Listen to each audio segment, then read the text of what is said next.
What's up, guys? Happy Tuesday. I'm back with a few updates I'm really excited to share with you guys about. First, thank you again to all of you who've reached out with comments, questions, support, and feedback. It's been phenomenal, and as you can see, I've been keeping myself pretty busy here. But let's get started with some of the updates. First update, big shout out to John. You know who you are. Thank you for the genius feedback. Those of you with the scope know that when it's on, if you press and hold that middle button, it takes you through your configuration sequence. You can change the brightness of the bubble, the pins, the alignment ring, the colors, and all of that.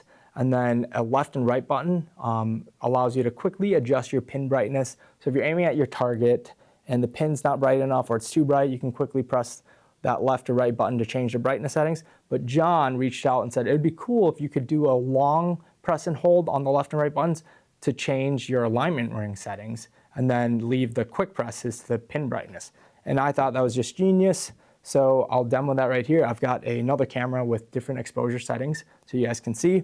But right now you can see it's blinking. I'm running a little bit low on battery, but it's got a pink out of level indicator right now with a white background. And as I press and hold that right button, you can see that it's changing brightness there.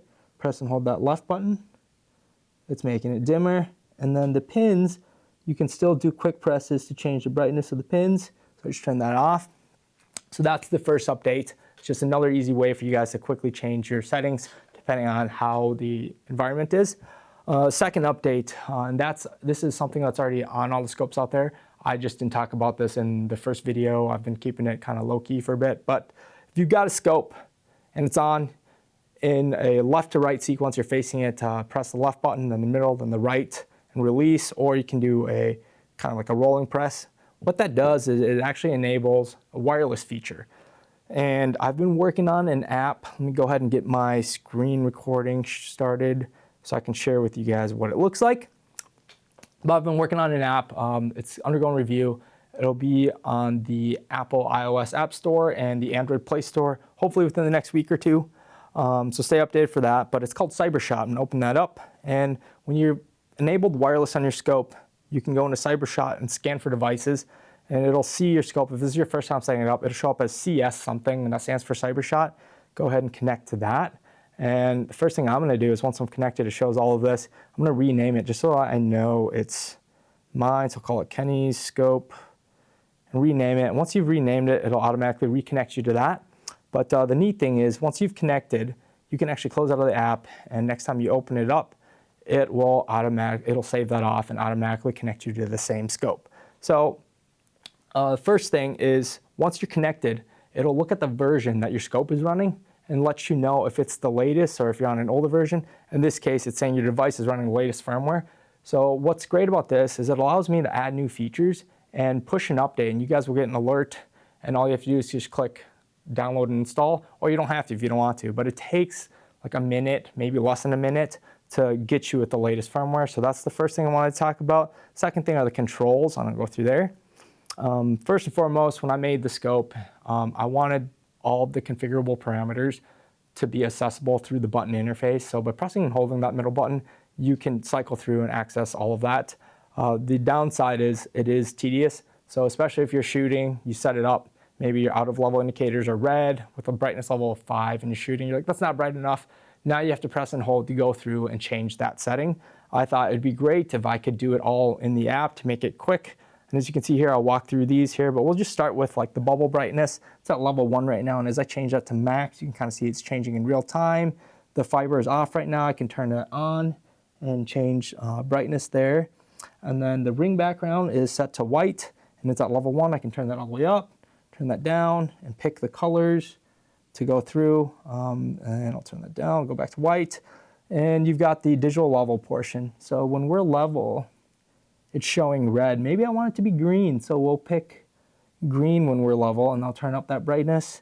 And then when we're out of level, it's showing pink. I could do purple, yellow, orange, blue, green, red, and then pick the brightness for that. Whatever floats your boat. And some other things here are the ring level sensitivity. Right now it's set to 6, but I can turn it up to the max, which is 12. And that actually makes it very sensitive, and you can be tighter than the lines on the bubble levels. You can see here, the little adjustments I'm making inside the lines on the bubble are telling me to change. Or you can be not as tight, so you can be less sensitive, and then it becomes less sensitive there. And then the last thing here is the ring leveling mode. Right now we're on a split. You can see it splits in different directions depending on your leveling, and it shows you kind of the severity of how far off you are. There's also a simple mode, which really just tells you which way to tilt your bow. So we gotta tilt right, we're level, now tilt left, and we're level. And then the final one is glide, where it looks kind of like a glider. So yeah, that's the thing at the top I forgot to show you is the auto brightness feature. I talked about this in the first video, but you can turn that on, and that will disable the brightness bars, is because it's gonna use the light sensor now to essentially detect the ambient light and auto adjust your settings accordingly. You can still pick the colors you want, but this will rely now on the external light. So I got a flashlight here to quickly demo that as I go through. See, you can see that makes it brighter or dimmer. And this is great for hunting. Sometimes for me, like if I've got my last setting is super bright and I'm hunting and I grab my bow when it's getting a little bit darker out and it turns on and it's super bright, that's gonna make it really hard for you to see your target. So by using the auto brightness, it'll scale to the ambient lighting conditions and make it easy for you to see your target. But that's really the main features that I wanted to talk about on the scope. And if you turn off the auto brightness, all of your settings comes back. So yeah, that's the app portion. The other thing I want to talk about, I've had a lot of questions and comments on HHA compatibility. As you can see here, this is an HHA sight bar. So yes, it is something I'm working on. This is a prototype. When we have the new mounting adapters ready, I'll let you guys know. And the other things I want to address, materials. The scope housing is made out of a hard anodized machined aluminum. So are the pins. So is the pin cartridge and the mounting adapter. Those are all a hard anodized machined aluminum. We went with a hard anodized because we know how tough people can be in archery gear, so it hopefully prevents scratching. And then the only plastic components I know of are the housing cover, top cover here, and the light baffle. So the majority of it is aluminum, and that's all gonna come into about 5.4 ounces in a 3-pin configuration. But other than that, keep checking our website. We do have a few in stock right now. Keep checking our website, and I'll update that as I roll through inventory and add more. But cyberarchery.com if you're interested. And I think that's. Oh, I've also updated the user manual. So if you guys have questions there, let me know. But other than that, love hearing from you guys. If you have any questions or anything, feel free to reach out. I'll just continue chugging away until next time. Catch you later.